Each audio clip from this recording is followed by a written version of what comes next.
Good day, this is Dimitri Lascaris coming to you from Kalamata, Greece for Reason to Resist on April 25th, 2026.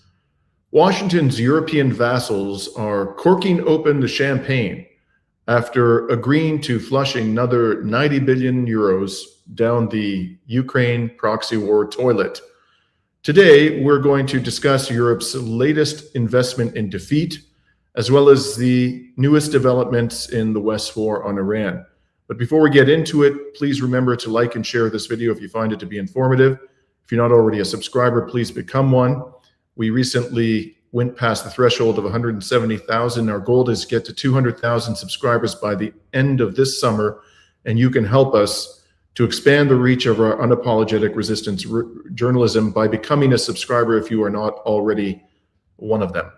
Now, let's get into it. So 2 days ago, on April 23rd, the European Council announced that its member states had approved unanimously the legislation necessary to provide a new $90 billion support loan to Ukraine. And that is how they characterized it as a loan.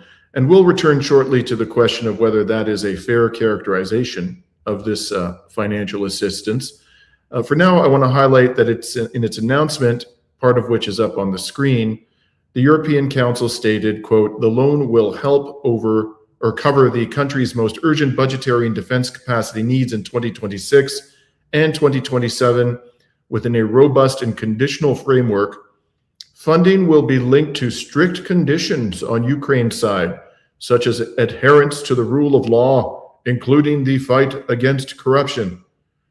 According to the Council, the financing will be made available in two ways. 30 billion euros for macroeconomic support to Ukraine to address Ukraine's most urgent budgetary needs. What that actually means is that Ukraine is on the verge of not being able even to pay its civil servants. And another 60 billion euros for Ukraine's capacity to invest in military industrial capabilities, including procurement of military technology and equipment. And the funding will give Ukraine access, said the Council, to military equipment from Ukraine, the EU, and other third countries. Undoubtedly, one of those other third countries will be the United States, although the European Council does not say so explicitly in its announcement. Understandably so, because after all, there's not a lot of excitement in Europe nowadays for the European taxpayer to enrich US merchants of death even more than they already have. Now, predictably, the Ukrainian dictator Volodymyr Zelensky was ecstatic. Here you can see Zelensky with European Commission President Ursula von der Leyen, as well as European Commission President Antonio Costa. They held a trilateral meeting in Lefkosia, the capital of Cyprus, on the day of the European Council's announcement. Again, that's April 23rd, 2 days ago. The Eurocrats were in Cyprus for a meeting of EU heads of state. The government of Cyprus, led by Nikos Christodoulidis, currently holds the rotating presidency of the European Council. Now, you might be asking why I refer to Zelensky as a dictator. Well, the answer is simple, my friends. His presidential term expired nearly 2 years ago in May 2024. And he continues to rule under martial law. Zelensky has stated repeatedly, even when pressured by the Donald to hold elections in Ukraine, that under Ukrainian law, he cannot hold an election during martial law.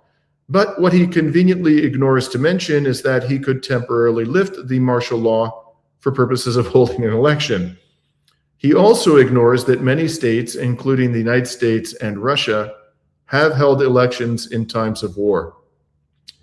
It's widely known and has been for a long time that Zelensky's regime is not only autocratic, but deeply corrupt. Last year, Ukrainian authorities charged 8 persons with bribery, abuse of office, and illicit enrichment in connection with a $100 million kickback scheme. And one of the persons charged was Timur Mindich, Zelensky's business partner. Shortly before he was to be arrested, Mindich was apparently tipped off because he escaped to, you guessed it, Israel, which readily granted him refuge. I wonder, by the way, who tipped Mindich off. Might it have been Zelensky or one of his surrogates? Now, as I mentioned, the European Council's April 23rd statement declared pompously that, quote, funding will be linked to strict conditions on Ukraine's side, such as adherence to the rule of law, including the fight against corruption, close quote. Now, if the EU cares so much about fixing corruption in Ukraine, why has it done nothing about Israel's decision to harbor the fugitive Timur Mindich? As far as I'm aware, von der Leyen nor any other representative of the EU has ever uttered a peep about the fact that Zelensky's business partner is evading justice by hiding out in Israel. Maybe that's because the Eurocrats don't want Mindich to tell Ukrainian authorities what he knows about Zelensky, but I'm just guessing. In any case, if the EU will do nothing to pressure Israel to hand Mindich over to Ukrainian authorities, no one should take seriously its pious pronouncements about corruption in Ukraine. Now, as I indicated, the EU is describing this funding as a loan, but the idea that Ukraine will ever pay this money back is a pipe dream. Ukraine's industry has been destroyed. Its economy lies in smoking ruins. It can't afford, as I mentioned, to pay its civil servants and requires foreign financial assistance to do so, just to keep the basic functions of the government going. Moreover, after the war began in February 2022, Ukraine defaulted on its debt and was forced to restructure its debt. The Eurocrats know, of course, that Ukraine's financial constraints are obvious to the whole world, so they've talked about using Russian central bank assets to pay off the loan. But if they were actually able legally and as a practical economic matter to seize Russian central bank assets in the range of about $300 billion, they've been held in a state of a deep freeze since the war began, pursuant to actions taken by EU governments and the US government. If they were able to actually confiscate those funds, they would have done so by now. And it's become quite clear that whether for practical reasons, in other words, freaking out investors around the world at the idea that their money can simply be stolen at any time by a fiat of the European Union, or whether they think that the courts will not allow them to get away with it, which is, I think, probably the primary reason for their failure up until now to confiscate those funds. The fact is that if they could have confiscated them, they would have done it by now. They haven't done it by now because they can't. And so they've begun waffling about the day when Russia will be defeated and it will consent to the confiscation of its $300 billion or thereabouts in central bank funds. Well, that's never going to happen, folks. Russia's never going to consent. It's not going to be defeated. There's absolutely no prospect of it being defeated. The very best that Ukraine could hope for with huge amounts of additional support in the future is some kind of a stalemate. It's never winning back its territory. And so what this really means is that eventually European taxpayers are going to end up footing the bill for this 90 billion euro quote unquote loan. The money will not be paid back, but Europe will have to pay back the institutions from which it borrows the money in order to assist Ukraine. And at that point in time, the payback is going to come directly from the taxpayers of Europe. So don't believe it for 1 second. This money is coming out of each and every European's pocket. Now, for a host of reasons, this so-called loan should enrage the citizens of the European Union. First, the EU is so financially constrained that it had to borrow the money. It is not able to give this assistance to Ukraine from funds it currently holds. And numerous EU states, particularly Greece, Italy, and France, are already indebted to an extreme and dangerous degree. Second, and as I mentioned, Zelensky and his regime are hopelessly corrupt. Third, there is no reasonable prospect, as I argued, that Ukraine will ever win this war or recover the territory it has lost. Finally, the EU is giving this massive aid to Ukraine at a time when the continent is being plunged into an economic crisis by the war on Iran. a war that was initiated in violation of international law by two states that are supposed to be allies of Europe, namely the United States and Israel. So why has this so-called loan not initiated mass protests across Europe?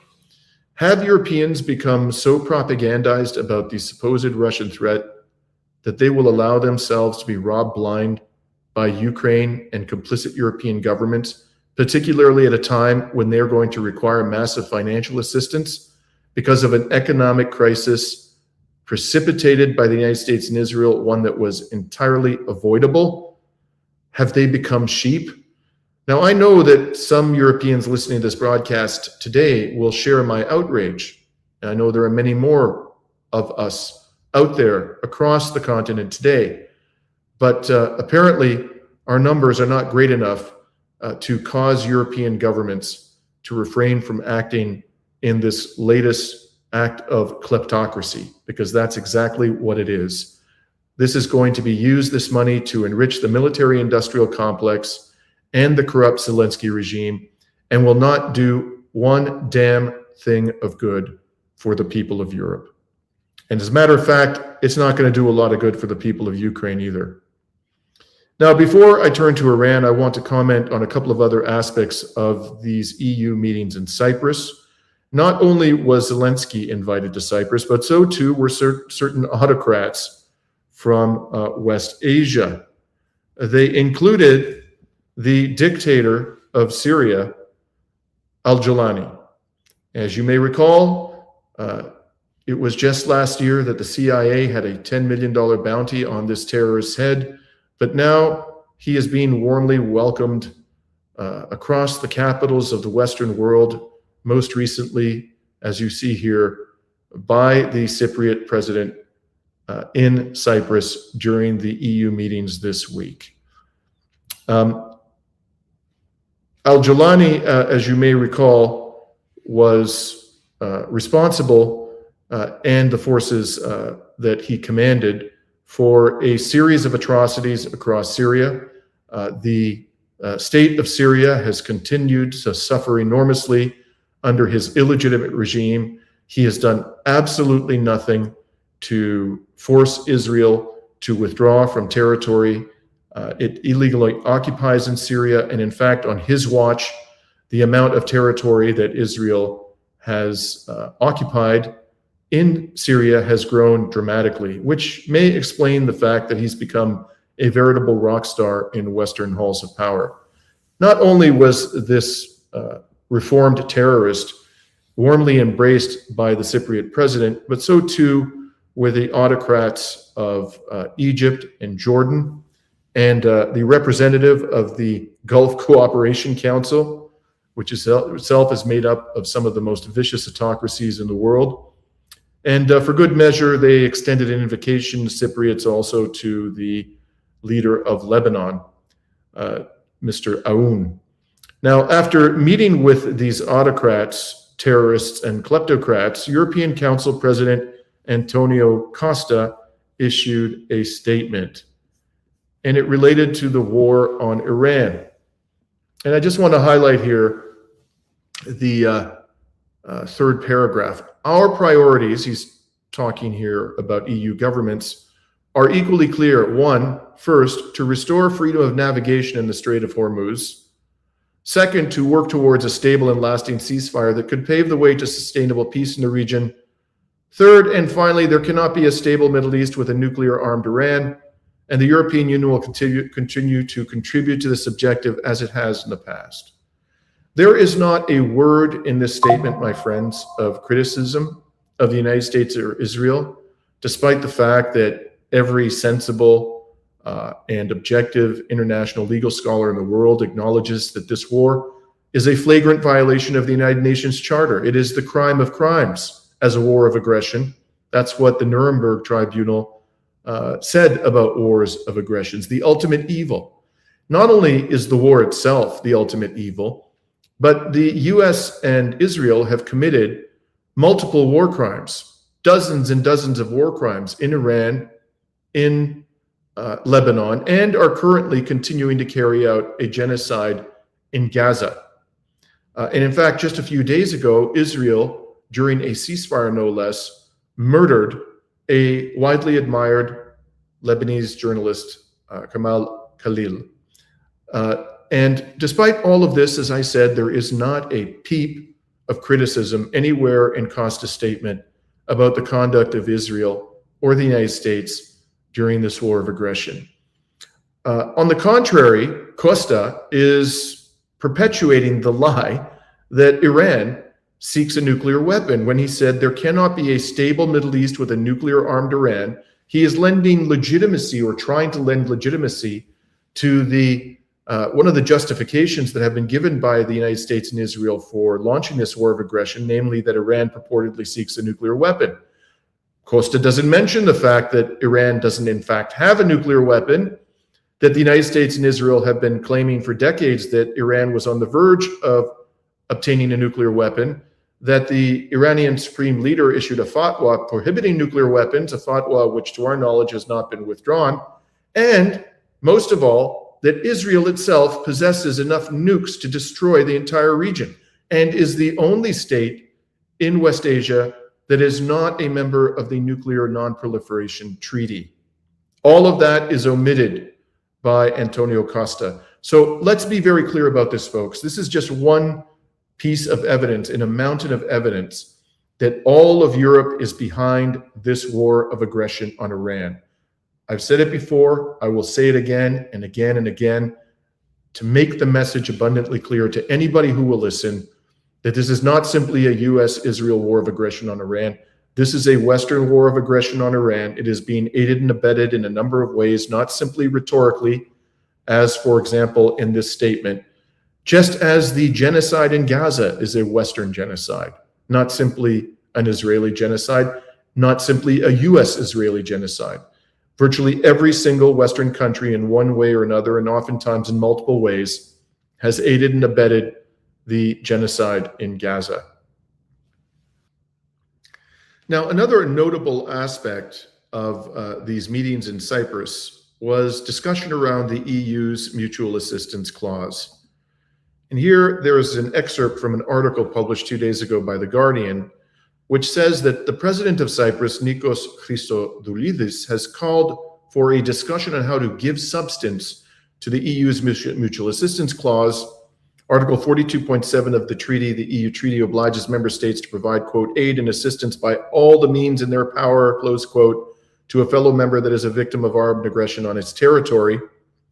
Cyprus, which is not a member of NATO, wants the EU to take that clause more seriously after a drone hit a British base on the island in March. The clause has only been activated once by France after the Paris terrorist attacks of 2015, but many officials are unsure how it works in practice.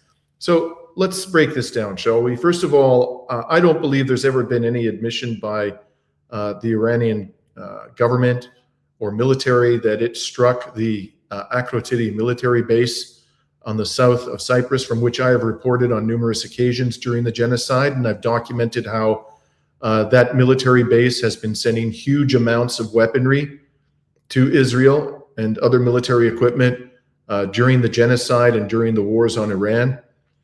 So let's be very clear. If in fact the Iranians struck that military base, that would not be an act of aggression. That would be an act of self-defense, because this military base is aiding and abetting a genocide in occupied Palestine and a criminal war of aggression on Iran on a daily basis, as a matter of fact.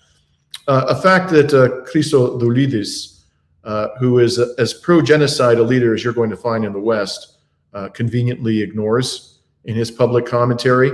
But as I said, the Iranian military, to my knowledge, has never actually admitted that it struck the Akrotiri military base.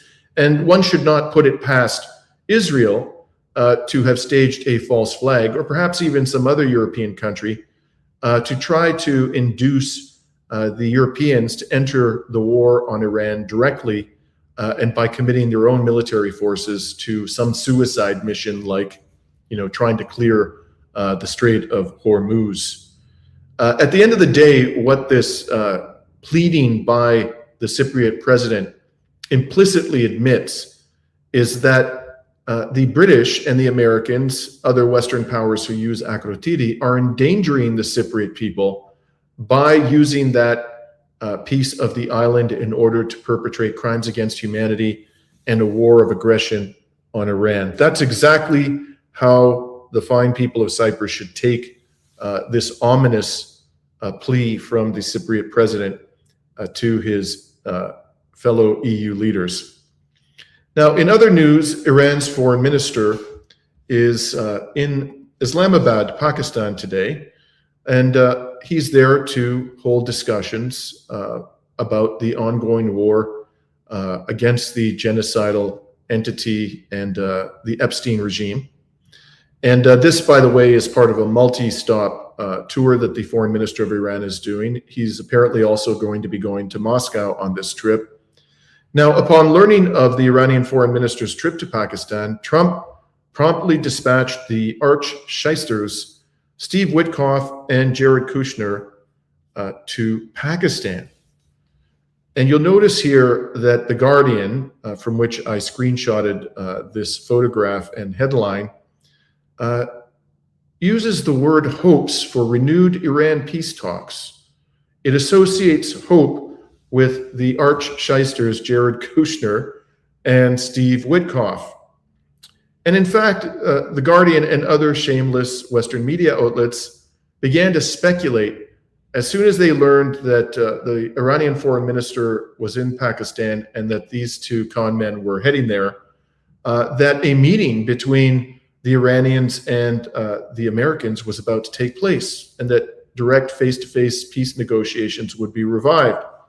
Now, the corporate media, if you haven't figured this out yet, keep lying about the prospects for successful peace negotiations because they are freaking out about the looming economic collapse arising from the soaring price of oil and gas, and also the cutoff of other essential commodities such as urea for fertilizer and aluminum from the Persian Gulf.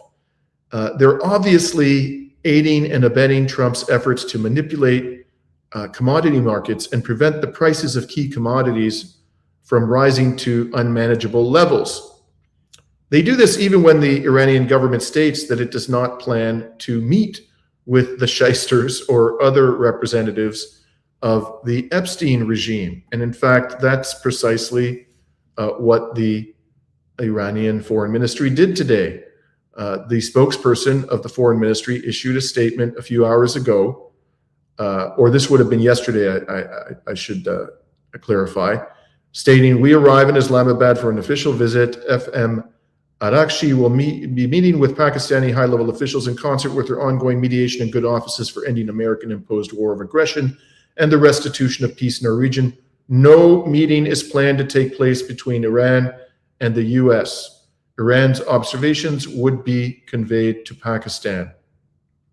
So let's be very clear. The Strait of Hormuz remains essentially closed. It remains fully in control of the Iranian military. And as long as the U.S. blockade on Iranian ports continues, and as far as we know, Trump has maintained it in place, even though it hasn't been entirely successful, to put it mildly, in stopping Iranian cargo ships from transiting out of the Strait of Hormuz. Nonetheless, it is impeding to some degree activity to and from the ports of Iran. That is an act of war. That is a violation of the ceasefire. And therefore, we can anticipate that there will be no peace negotiations, certainly nothing face-to-face, nothing rising to the level of seriousness that would give us cause for optimism as long as the embargo, or the blockade, I should say, remains in place. Now, finally, it is being reported that the U.S. aircraft carrier George W. Bush is either arriving in the waters near Iran or has already arrived there. We are being told by the U.S. military that it is now within the area of operation of CENTCOM, which covers West Asia. Whether they're telling the truth or not, that's unclear. But one thing is for sure, the George W. Bush is approaching the region, and if it hasn't already arrived there, it is likely to do so very shortly. Interestingly, the George W. Bush had the option of traveling to the region through the Red Sea, but elected to avoid another clash with Yemen's Ansar Allah, and instead took the far longer route around the Horn of Africa. In any case, there are now 3 U.S. aircraft carriers in the region. One of them, the Gerald R. Ford, is reportedly in the northern Red Sea after having to undergo extensive repairs due to a rather devastating fire in its laundry room, or at least that's what we were told about the reasons for the repairs. And I think it's been a good 20, 30 years since the United States had 3 aircraft carriers in the region at once. That is obviously not a good sign. I would say and have consistently said that once these military assets have been deployed at great expense and effort by the US military, the temptation to use them will almost certainly be overwhelming. And I would imagine that Trump has already made the decision to do just that. And certainly that appears to be the opinion of the Chinese government, because today, or yesterday I should say, the Chinese government issued an ominous warning. It again urged its nationals to exit Iran immediately, citing security risks. And as noted in this article from Turkey Today, Chinese authorities had already issued a similar evacuation warning on February 27th, just one day before US and Israeli strikes on Iran began the current escalation. My thoughts and good wishes and solidarity to the fine people of Iran as they face another onslaught from this criminal Epstein regime. But I remain as convinced as ever that even if the Americans go down that route, they will ultimately suffer an ignominious defeat. And sooner or later, Donald Trump is going to have to pay the piper by making major concessions to the Islamic Republic of Iran. For now, that's my report. I just wanted to add one other thing, information which may be of great interest to our audience, and that is that about an hour ago, I had the privilege of interviewing the foreign minister of Yemen and the acting foreign minister, and we had a long and fascinating discussion about the closure of the Bab al-Mandeb Strait, the possibility that that might happen, Saudi oil exports through the port of Yanbu on the Red Sea. We talked about the question of whether Israel has been strategically defeated, the reluctance of the US Navy to take on Yemen, and much more. We are hoping to be able to publish that interview tomorrow, Sunday, April 26th. Assuming we can get the translation done in time, it'll be up on our website within the next 24 hours or so. For now, I'm signing off from Kalamata, Greece, for Reason to Resist on April 25th, 2026.